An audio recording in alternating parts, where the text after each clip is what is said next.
saya ini paling terpengaruh oleh penyair Arab Nabi Khwarizmi. Hidup kira-kira 500 tahun sebelum Nabi Muhammad SAW. Nah, beliau mengatakan,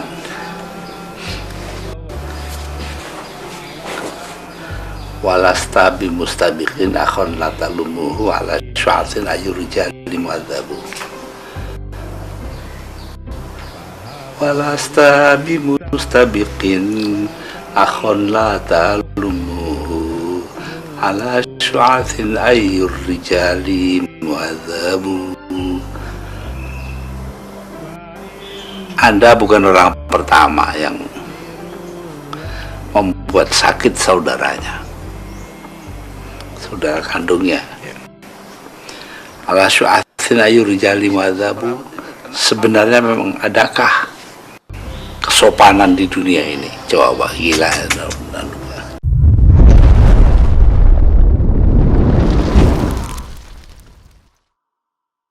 Indonesia ketika itu bangsa kita sudah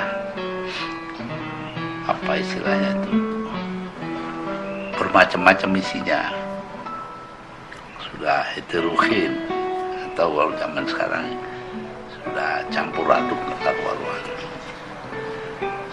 Di antaranya pada abad ke-4 itu Fahien dari Tiongkok datang ke Sriwijaya,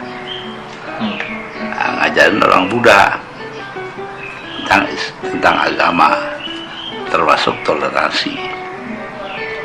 Pada abad ke-8 Masehi, orang-orang Buddha dari Sriwijaya datang nyerbu ke Pekalongan, terus naik ke atas gunung. Nah, ketemu kerajaan Kalingga, itu kerajaan Buddha, Hindu ya. Nah, dibiarinnya nggak ada apa-apain, tetap aja pada kerajaan Kalingga, kerajaan Hindu. Kemudian mereka meneruskan perjalanan. Nah, ada yang berhenti di Borobudur, dekat Magelang, Pemundilan tepatnya. Nah, di situ mereka mendirikan candi Borobudur. Nah, separuh dari mereka di situ, separuh terus ke Jogja bikin Kalingga II, kerajaan Buddha. Jadi di situ kelihatan sekali bahwa bangsa Indonesia itu isinya macam-macam gitu loh. Lalu di Jogja mereka mendirikan Candi Prambanan. Ya, itu adalah candi Hindu Buddha. Nah, itu coba isinya Hindu Buddha. Kemudian dapat 22 tahun candi Hindu Buddha ini pindah ke Kediri, kerajaan Kediri dan Kalingga. Sampai di sana 2 tahun kemudian mereka pindah lagi ke Singosari dekat Malang. 2 tahun setelah itu mereka pindah ke Mojopahit, bikin kerajaan Mojopahit. Seluruhnya itu isinya sudah heterogen, jadi sudah kata-kata Pancasila Islam. Nah, sampai sekarang ini kita pertahankan terus, jadi nggak ada gunanya kita bertengkar. Nenek moyang kita itu sejak abad ke-8 Masehi itu sudah campur aduk. Nah, kalau bagi saya punya arti pribadi, karena pada tahun 1919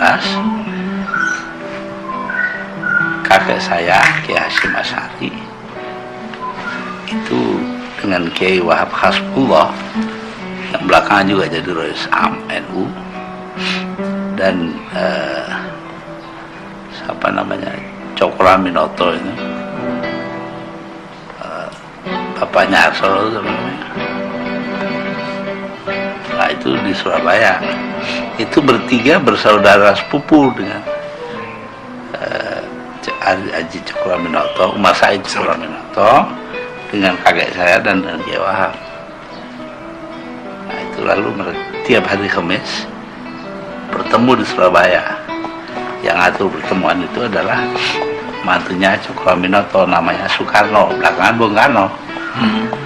Nah, terbiasalah mereka dengan mendiskusikan hubungan antara Islam dan nasionalisme. Nah, ini kan yang diikuti NU sampai sekarang. Kita pluralistik, kita bicara-bicara aja, gak usah ribut, gak usah bertengkar. Dalam soal kenegaraan kita memang berbeda-beda, tapi dalam soal undang-undang dasar satu gitu. Pada tahun 36 hal ini dinyatakan oleh Muktamar ke-9 NU di Banjarmasin, di mana dinyatakan bahwa kaum muslimin di Indonesia, kaum muslimin santri di Indonesia tidak wajib mendirikan negara Islam. Nah, itu kuncinya. Ya, sampai sekarang semua diikuti 10 tahun kemudian, 36, 45, 35 jadi 45, itu menjadi Pancasila. Itulah yang ada sekarang. Kemudian pada tahun 50 itu kita mengikuti lagi satu etape baru, yaitu ketika ayah saya jadi Menteri Agama harus mutusin apakah wanita itu boleh menerima beasiswa dari pemerintah untuk sekolah di SGHAIN, Sekolah Guru Hakim Agama Islam Negeri. Lulusan pertamanya termasuk kakak saya yang baru saja meninggal, Nyai Mahfud, hakim wanita pertama. Itu diperbolehkan itu, karena menurut Undang-Undang Dasar nggak ada perbedaan antara wanita dan pria. Itu penting sekali dalam kehidupan NU. Tapi juga bahwa pada tahun 43 Kiai Mahfud Siddiq, kakak dari Kiai Ahmad Siddiq, meninggal dunia sebagai Ketua Umum NU. Tahun 53 ayah saya meninggal. Akhirnya yang pegang menjadi Kiai Maskur, wakilnya. Itu dikembaliin ke politik karena dia memang menentang gagasan untuk lepas dari politik itu. Nah, Kiai Maskur, Kiai Hamid Pasuruan, Kiai As'ad Syamsul Arifin Situbondo, lalu Kiai Mas Nur Surabaya sudah meninggal semuanya. Dan iparnya ayah saya, Kiai Hamid, Kiai Baidowi.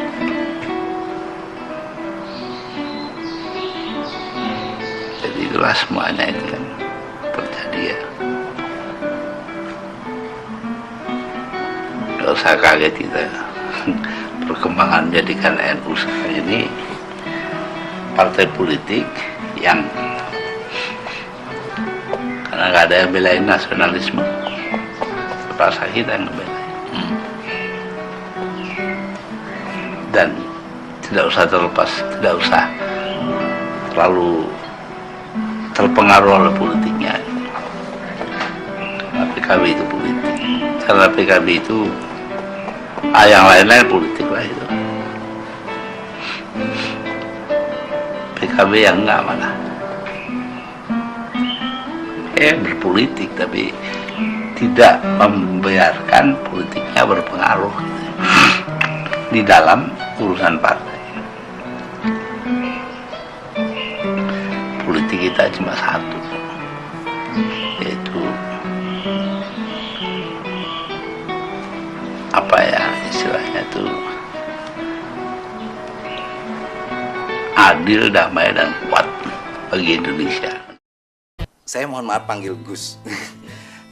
Gus Dur kita tahu, dan jauh sebelum ini Gus Dur sendiri yang bilang bahwa pemilu tahun ini akan mengalami masalah berat dan kacau. Termasuk begitu banyak orang-orang yang stres.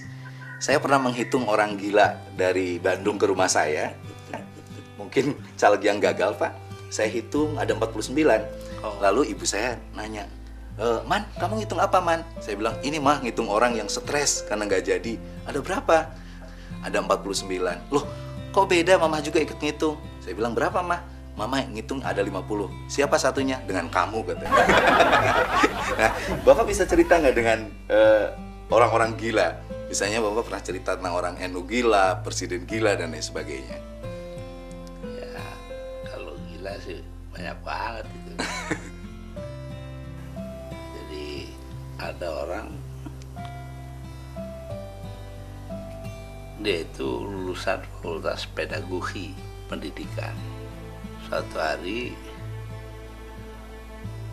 untuk wisuda dia undang saya ke sana, bilang kepada semua orang yang ada di situ, hati-hati ya kalau keluaran dari fakultas pendidikan.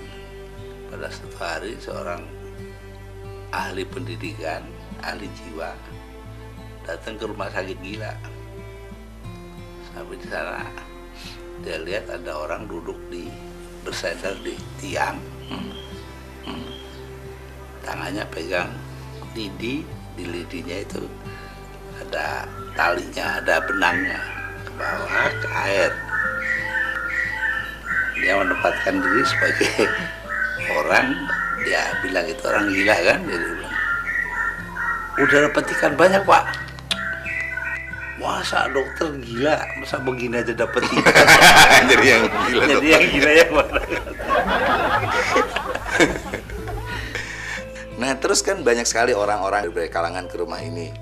Bapak kadang-kadang tidak mentaati nasihat dokter untuk bagi waktu. Karena yang datang itu ada yang pagi, ada yang malam. Gus Dur pernah bilang itu ada klasifikasinya. Ada orang yang kalau jam segini gila dan sebagainya. Ya, nggak mesti begitu. Nggak mesti. Gila itu macam-macam. Gila kerja ada, gila urusan organisasi ada, gila apa gitu. Contoh kalau gila organisasi itu dulu Dokter Fahmi Saifuddin. periparan saya dulu. Jam 2.30 datang ke rumah saya di Jalan Kutilang. Dini hari itu berarti.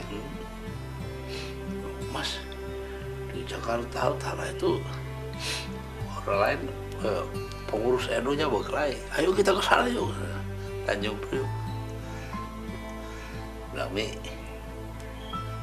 kalau orang dari jam 6 pagi sampai jam 6 sore ngurusin NU, itu namanya orang seneng dengan NU. Tapi kalau udah jam 6 sore orang masih ngurusin NU sampai jam 12 malam, orang itu gila NU. Tapi kalau udah jam 12 malam masih ngurusin NU itu namanya NU gila.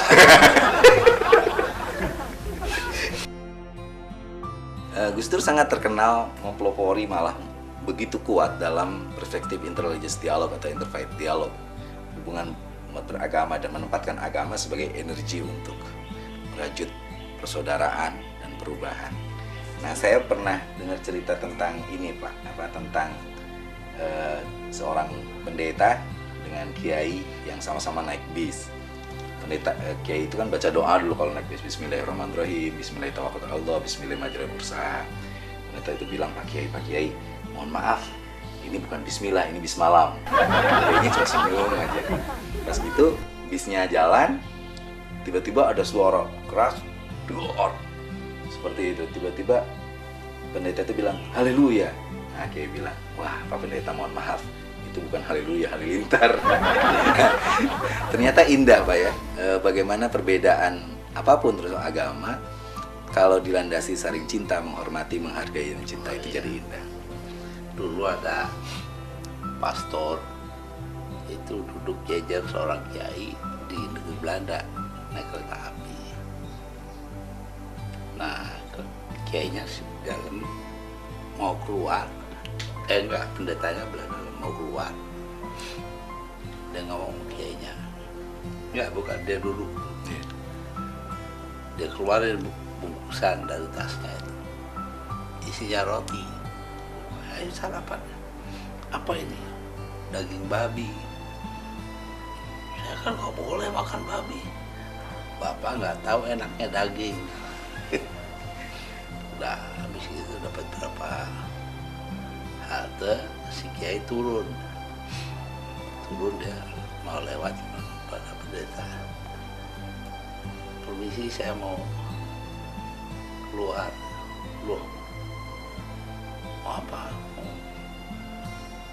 janji sama istri. Kayaknya begitu. Kata pendetanya, ya silakan, kata Kiai. Anda nggak tahu enaknya sih. Lebih enak. Kumpul sama itu lebih enak daripada sarapan. Oke, sekarang ini Pak, kita mengamati sinetron-sinetron atau film yang bertemakan hantu. Yang lucu itu di daerah saya ada orang yang pas lagi sholat subuh lupa kunut. Makmumnya memberikan informasi kun. Nah, karena disangkanya kunti, jadi si imam itu lari. Nah, Bapak pernah punya cerita waktu jalan-jalan sama ibu, lalu lewat tempat gelap, lalu membuat ibu takut juga gitu? Ya, saya cerita rumah istri saya itu dekat sekali dengan rumah sakit. Jadi saya cerita, saya lagi jalan di dekat rumah sakit itu, tahu-tahu ada orang lari dari rumah sakit, orang laki, mantri gitu.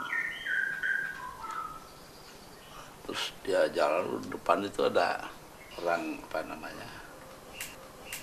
orang perempuan cantik, dari belakang kelihatan. Wah, dia panggil dek. Nah, itu perempuan semakin pelan dia semakin cepat, jadi akhirnya kan sebentarnya kesusul tuh. Panggil dek. Noleh, mukanya nggak ada apa-apanya ini. Dia lari ke sana, lari jauh, dapat 2 kilo dari orang jual sate. Dia duduk, satenya 10 Pak. Dia cerita sambil duduk di bangku ini. Ya tadi takut-takutin begini. Nah, begitu selesai kata itu tukang sate ya, apa seperti saya ini.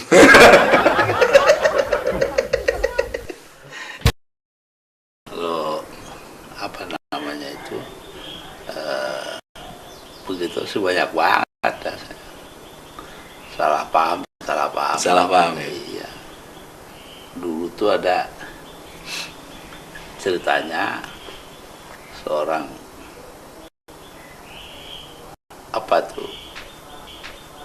koki atau seorang pelayan persilahkan ibu-ibu dari kita yang jadi tamu di Washington. Anda suka salad? Oh, Selada itu loh. iya. Oh iya, lu apal salad? Iya, selada kan 5, karena saya orang Islam, jadi saya dididik 5 kali sholat satu hari. Relax salat dengan sholat sama. Nah, waktu di pondok itu terkenal juga katanya Gus Dur itu nakal, dan nakal itu bisa jadi kiai besar kan. Kalau yang lempeng-lempeng, tertib-tertib biasanya paling atas jadi penghulu KUA kampung Pak ya. Nah, punya pengalaman menarik apa di pesantren dulu? Ya banyak. Soalnya paling menarik nyolong. Nyolong ikan itu Pak ya? Bisa cerita nggak Pak? Apa aja. Ya mangga, ya ikan, ya sendal ya. Jadi saya pernah nanya pengajian, Anda bikin masjid nggak di sini? Bikin. Bagus nggak? Bagus. Taruh organ di masjid nggak? Enggak. Ya, sendal aja hilang, apalagi masjid. Bagi organ. Terus orang mengenal bahwa sosok Gus Dur itu orang yang ikhlas datang ke kampung-kampung, ceramah haul dengan ribuan jamaah, dan katanya dibayar 2M Pak ya. 2M itu mohon maaf saja cukup. Pernah punya pengalaman dapat amplop tapi salah dengan tukang sound system nggak Pak itu? Dengan supir ya. Jadi busnya dikasih supir, atau dikasih saya. Kalau di rumah saya lihat, Mas supir. Kadang-kadang kekeliruan bahasa itu jadi menarik ya di pesantren, Pak. Misalnya ada seseorang datang ke orang Batak, kebetulan Muslim, dia datang ke salah satu musola di daerah Sunda, pas gitu hilang sendalnya. Si Batak itu kan dia teriak-teriak, "Bah, kemana pula sendal saya, bah?" Si Abah itu langsung nyamperin, "Pak Gentos mungkin." Pak Gentos itu tertukar, siapa itu Pak Gentos?" Kata si Abah, "Pak Gentos itu Pak Hili." Saya tidak takut Pak Hili dan Pak Gentos, kemana sendal saya? Ada nggak kayak cerita-cerita lucu tentang Ya, ada orang Sunda, orang Batak punya mertua orang Sunda. Jadi pagi-pagi dia mau ke kamar mandi, mertuanya di dalam. Dia nungguin di depan. Ya, dia nungguin di depan pintu. Setelah pintu selesai, itu mau keluar ada dia. Terus kata mertuanya kepada dia itu, pokoknya dia bilang, "Saya di dalam, nggak tahu kamu di luar." Dia bilang, "Saya tidak pakai celana dalam." udah berpuluh-puluh tahun pengabdian Bapak pada pesantren, Kiai dan NU itu sangat kental. Apa yang menarik dari pesantren dan NU itu sebenarnya, Pak? Ya, kalau dilihat sih ya pesantren dulu ya. Pesantren dulu ada tempat di mana guru itu betul-betul dikukulan, ditiru, dipercaya dan diikuti.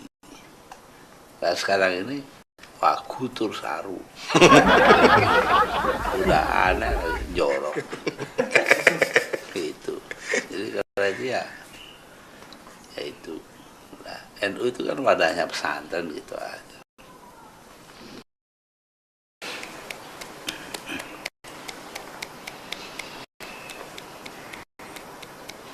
Kemarin Gus Yusuf tuh ini, Pak, cerita waktu di Palembang ada seorang kiai yang cium tangan ke bupati. Jadi kata Gus Yusuf Hudori itu, sekarang itu kaidah fikihnya berubah, bukan al-hukmu yadurru ma'illati wujudan wa adaman, tetapi al-hukmu yadurru ma'ujratihi. Ya, seperti itu, kasratan au qilatan, rubiyatan au dolaran, kesan atau cekon. Nah, ya benar. Mas sekarang ini banyak sekali kiai-kiai termasuk yang terpengaruh oleh pangkat pribadi-pribadi. Jadi mereka berebut pengaruh, berebut kedudukan dan kekayaan. Nah, PKB saya arahkan untuk tidak. Gitu. Saya ini paling terpengaruh oleh penyair Arab Nabi Khawadzubiyani. Hidup kira-kira 500 tahun sebelum Nabi Muhammad SAW. Nah, beliau mengatakan,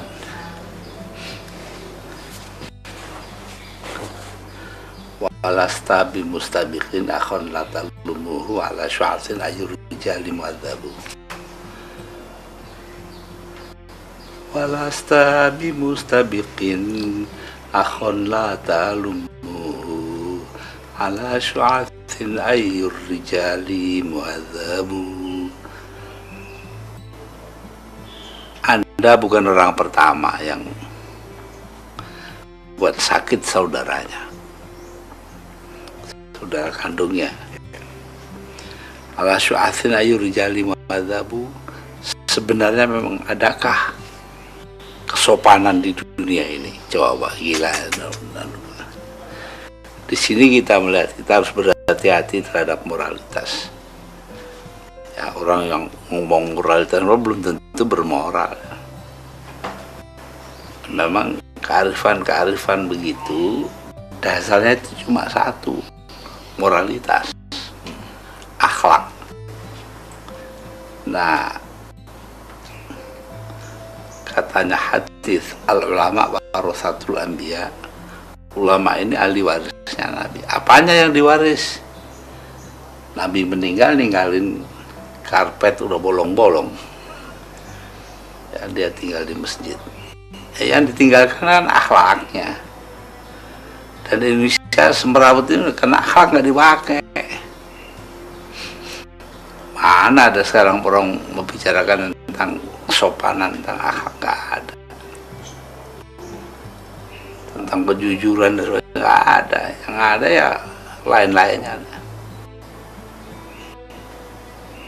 Di humor untuk sekarang itu penting sekali ya Gus ya untuk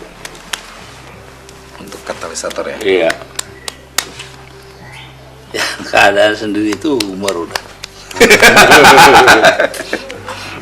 Kita ngeliatin permainannya orang-orang itu kan udah humor melulu. Dulu pernah dengerin singkatan-singkatan maskapai penerbangan asing tuh Pak?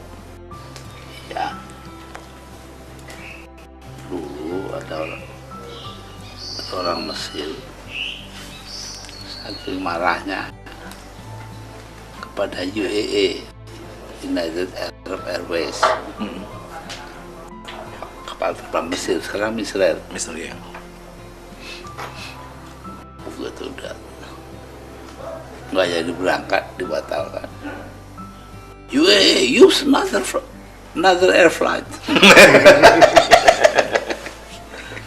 Nah, lain lagi kalau orang Eropa, TAP itu, Transportation Airline Portugis. Ya begitu juga, terlambat dulu.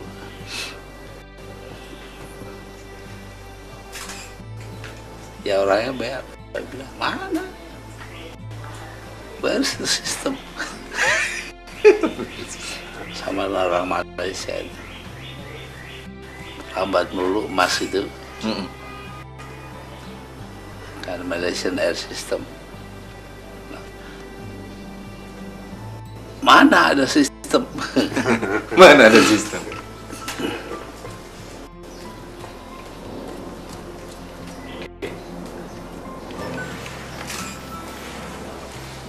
Tapi yang paling bagus itu Singapura-nya. Tahu singkatannya? Iya. SIA. Safe but Inhuman Airlines. Nggak manusiawi. Nggak manusiawi. Kalau Garuda Pak? Kayaknya. Nah, Garuda insya Allah. Insya Allah kalau nyampe.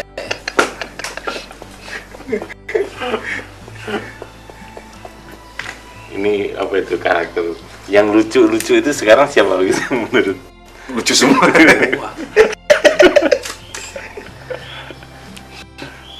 Kalau yang mengagumkan yang dulu, oleh sekarang sih lucu semua. Masya Allah ini, Masya Allah yakfur. Kebebasan. Masya Allah ini, wa Masya Allah yakfur. Itu kan digandengkan dengan ayat dengan bait syair yang menunjukkan talafur. Iya, betul. Surat Al-Kahfi itu Pak ya? Berapa ribu bait Pak yang hafal syair-syair kuno itu? Dulu itu tiap tahun saya harus hafal 2.500. Jadi 4 tahun itu 10.000. Dan ini tingkat muskilatnya kan tinggi Pak ya? Di Baghdad itu. Dan celakanya guru saya itu apa namanya, masuk kelas itu yang dihafal cuma nama saya, siapa? dua nama. Dia itu nama saya udah Abdurrahman. Terus saya gimana baik? Habis itu dia suruh saya sialan. Jadi saya harus selalu siap. Lalu satu lagi namanya Syekh Najmuddin. Itu ada namanya Abdul Zahra, orang Syiah kan gitu namanya. Ini kalau panggil Abdul Turab. Ya Abdul Turab.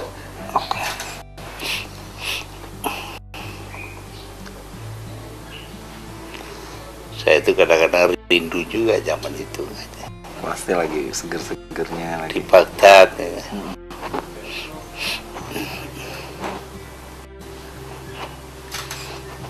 Kalau Bapak kalau buat naskah film apa kita kapan aja ya Bapak cerita, nanti kita tuliskan, Iya, oke. kita buatin filmnya, asik kan. Cerita Bapak di Baghdad terus ke Belanda Pak ya sebetulnya. Iya. Saya di Mesir dulu 2,5 tahun, udah itu di Baghdad 4 tahun, udah itu di Belanda 3 bulan. Di Eropa lah setahun.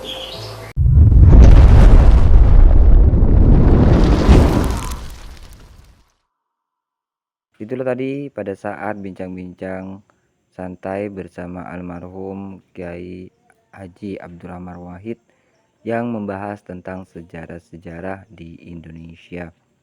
Bagaimana menurut pendapat teman-teman semua? Silahkan lanjut di kolom komentar. Terima kasih selalu support Arman Al-Fatih. Kita jumpa lagi di video selanjutnya. Assalamualaikum warahmatullahi wabarakatuh.